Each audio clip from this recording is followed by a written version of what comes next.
your HRF status, the FITT principles, and your MVPA participation. This is Sir Daryl, and that's what are we going to talk about in your physical education and health.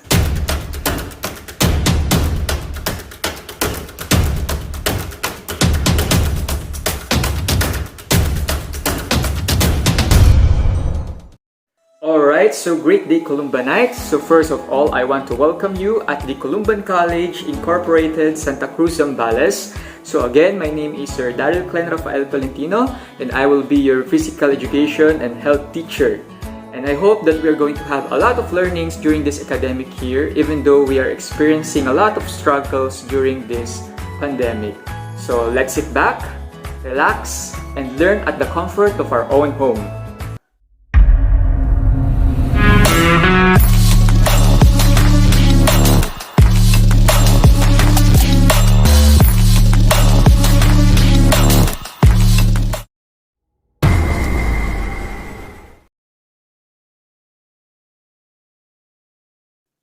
Alright, so before natin i-discuss ang different components sa inyong module, pag-usapan muna natin, no? Tatanungin ko muna kayo, bakit nga bang mahalagang pag-aralan natin ang physical education, lalo na ngayong pandemic? Alright, very good. Sobrang napakahalaga na pag-aralan natin ang physical education dahil ang dami-daming kumakalat na viruses ngayon sa ating bansa. Lalo na dahil meron tayong COVID-19 at lalo na nagkakaroon pa siya ng iba't ibang mga variants. So it is very important that we must learn physical education so we would be able to enhance, protect ourselves from the viruses and boost our immune system. So now class, let's discuss about the HRF status or your health-related fitness status. When we say HRF status, it is the one's ability to perform daily activities with vigor and free from hypokinetic diseases. So ano nga po ba itong hypokinetic diseases? Pag sinabi po nating hypokinetic diseases, ito po yung mga diseases na nangyayari dahil sa sedentary lifestyle o yung laging paghiga, laging pag-upo at madalas walang exercise. At dahil nga wala tayong exercise, mataas yung chance at probability na makadevelop tayo ng iba't ibang sakit gaya ng type 2 diabetes, stroke, heart attack, at napakarami pang iba. So, in order for us to avoid this type of diseases, kailangan alam po natin i-assess ang ating mga sarili kung nagagawa pa natin ang mga ganitong uri ng exercise. Ito yung mga exercise na kasulat sa inyong module. At dito napapasok ang ating HRF status or ang ating health-related fitness status. Now, let's proceed to the 5 components of HRF. So we have the muscular strength, muscular endurance, flexibility, body composition, and cardiovascular endurance. Ulitin po natin para matandaan nyo class: muscular strength, muscular endurance, flexibility, body composition, and cardiovascular endurance. So, ano nga ba ang ibig sabihin ng mga ito? So when we say muscular strength, it means that one maximum force that can be exerted by a muscle. Huwag niyo na pong pahirapan ng mga sarili niyo, tandaan niyo lang ang word na strength o lakas. So ang mini-measure natin sa muscular strength ay yung kung gaano po kayo kalakas. For example, 1 repetition or max bench or squat, push up, or yung pagbubuhat natin ng mga weights or weightlifting. For the example of muscular strength, nandito ang kilalang-kilala natin ngayon, ang sikat na gold medalist from Tokyo Olympics, si Miss Heidelin Diaz. Now, let's talk about the muscular endurance. When we say muscular endurance, it is the ability of a muscle to generate a force over an extended period of time. So ang tatandaan nyo lang po sa endurance, extended period of time. So ang mini-measure po natin dito ay kung gaano po katagal or kung gaano katatagal doon sa particular exercise na napili mo. Example para mag-gain ng muscular endurance, lower weight, but with high repetitions. Here are some benefits of muscular strength and muscular endurance. It increases in lean body mass, increase in metabolism, protects joints from injury, enhances posture, increases bone density, decreases risk of osteoporosis, increases self-concept and esteem, decreases blood pressure and high-density lipids or yung taba natin, and increases athletic performance. Alright, so I know most of you are familiar with this, flexibility. So when we say flexibility, it is the ability of a joint to move through its full range of motion. Ulitin po natin, the ability of a joint to move through its full range of motion. Kung babasahin niyo po yung module ninyo, may makikita po kayo doon na sit and reach. So sit and reach is an example of flexibility exercise. In order to test your flexibility, pwede nyo itry ito, stretching to slight discomfort. Try nyo 3 sets and hold for 30 seconds. And that is going to test your flexibility. What are the benefits of flexibility? It protects against injury, improves posture, reduces muscle soreness, improves the transport of blood and nutrients to tissue, and enhances athletic performance. Now, let's talk about the body composition. Ang tatandaan nyo lang class sa body composition ay ang fat mass versus lean body mass. Again, fat mass versus lean body mass. Yung madalas natin ginagawa para ma-measure yung body composition natin is the body mass index. Kung natatandaan nyo pa, ito yung may underweight, normal, and overweight. Yung meron tayong formula. Mamaya ipapakita ko sa inyo yung formula. And also the bioelectrical impedance. Bioelectrical impedance, hindi natin siya masyadong ginagamit dahil gumagamit ito ng electric current. Pero yung skin calipers, minsan nagagamit natin siya. Depende kung merong skin caliper yung school. So that's how we measure our body composition.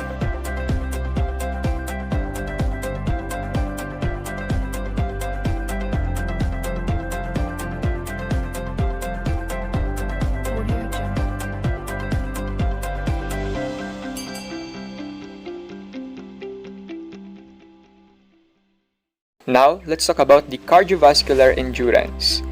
The keyword here is oxygen and heart. Ulitin nga po natin, oxygen and heart. When we say cardiovascular endurance, it is the ability to provide oxygen to working muscles over an extended period of time.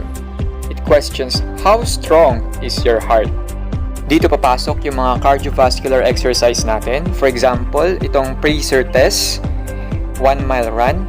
Yung pagja-jogging natin is also an example at napakarami pang iba. So, to increase cardio endurance, an individuals must work hard enough to reach their target heart rate zone.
FITT principle.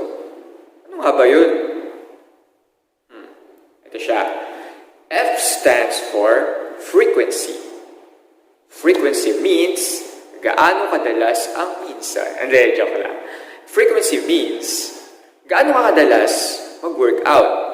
So, halimbawa, nag-workout ka ng Monday, Tuesday, Wednesday, Thursday, Friday, Saturday, Sunday. Aba, sobrang lakas mo na pala nun. No, the frequency is how often do you exercise? For example, you have a schedule on Monday or Wednesday or Thursday. MWF, halimbawa, 3 days. Kasi maximum exercise natin is kahit 3 araw lang sa isang week. That's good. No? So that's what we call frequency. Next is intensity. Gaano kahirap yung exercise na ginagawa mo? Halimbawa, ikaw ay nag-workout. Halimbawa, ang exercise na ginagawa mo ay dumbbell press. Kung may dumbbell ka sa bahay. So, halimbawa, 5 kilograms ang binubuhat mo. Intensity. So, 5 kilograms. Gumaan. So, parang nagkakaroon ng muscles. Gumaan siya. Dagdagan mo siya ng 25 kilograms. Or pwede rin naman na sets and reps. Halimbawa, push up. Nagpo-push up ka sa bahay.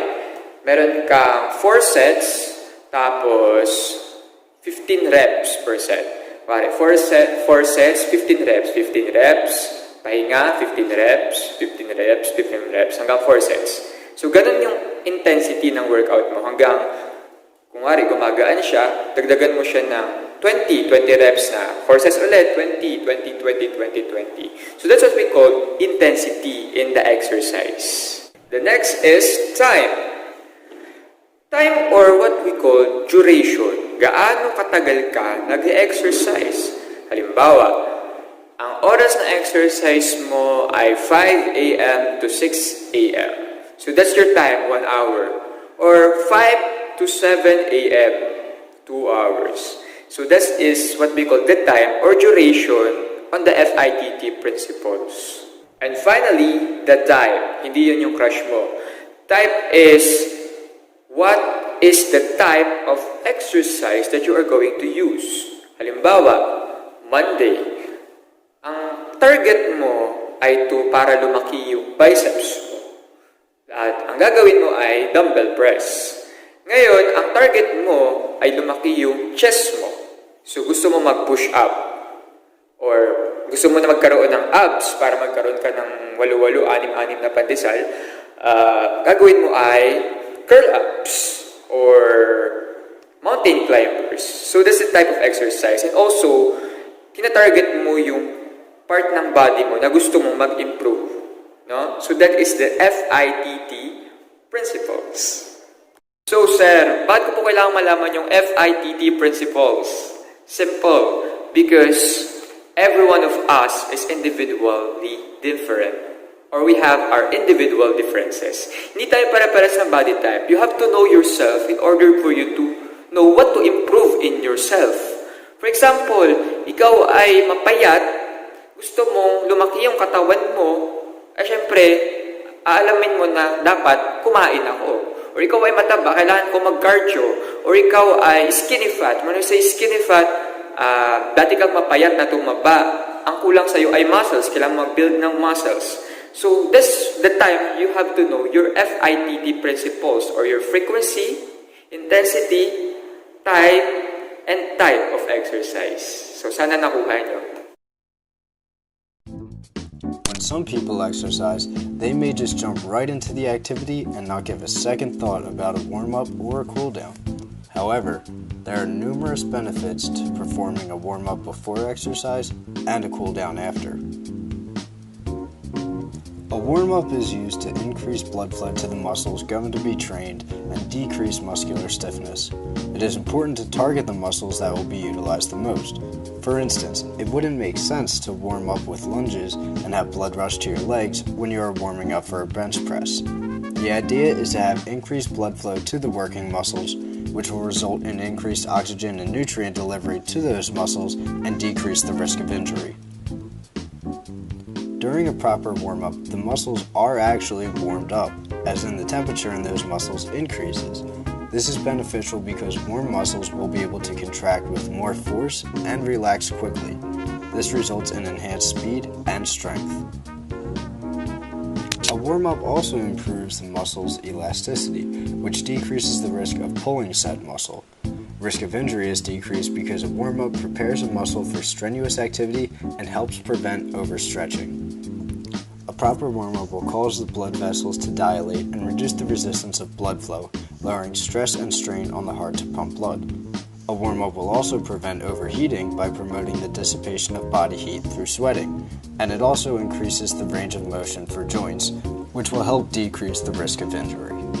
A good warm-up exercise would be to jog for a few minutes, coupled with sprints or brief high-intensity running. A warm-up will be different for everyone, so find out what works best for you. Recommended time is about 5 to 10 minutes, while upwards of 15 minutes is recommended for the elderly and those recovering from injuries.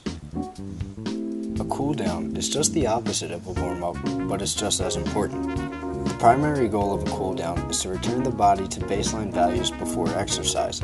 This consists of reducing the breathing to normal levels, lower the body and muscle temperature to pre-exercise levels, and allow the heart rate to gradually reduce to a normal rate. By not cooling down after a workout, the body is not given adequate time to recover and re-stretch the used muscles. Stretching after exercise will both lengthen and strengthen the muscles, which will help with recovery and better prepare the muscles for the next exercise bout. Cooling down helps to dissipate lactic acid away from the muscles where it has been concentrated due to exercise. This is important because lactic acid will change the pH levels in the cells, making them more acidic and decreasing the effectiveness of enzymes involved in cellular metabolism. Dissipating lactic acid will allow a faster and better recovery after exercise. Blood pooling can occur after stopping exercise suddenly and not cooling down. During exercise, the contracting muscles help to force the blood through the vessels and back to the heart and resist the force of gravity. By suddenly stopping exercise, the muscles are no longer contracting and assisting with the flow of blood. This allows the still fast-flowing blood to pool in the legs due to gravity, which can cause dizziness and fainting. A cool down should last for at least 5 minutes and should include stretching. Static stretching, holding the stretch, is recommended and should be performed on the muscles used during the exercise and be held for between 12 to 30 seconds. Note that static stretching is only recommended for a cool down and not a warm-up because static stretching can limit muscle force and speed. If you don't usually warm up and cool down when you exercise, try it the next time you go to the gym and see if you can notice a difference.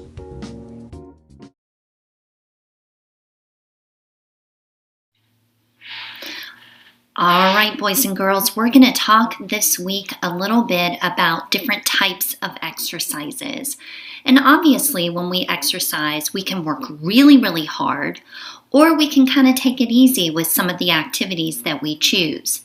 So the words that I really want you to focus on, especially in this lesson, is the word moderate and vigorous. And these words describe different types of exercises that we can do in order to stay healthy and fit.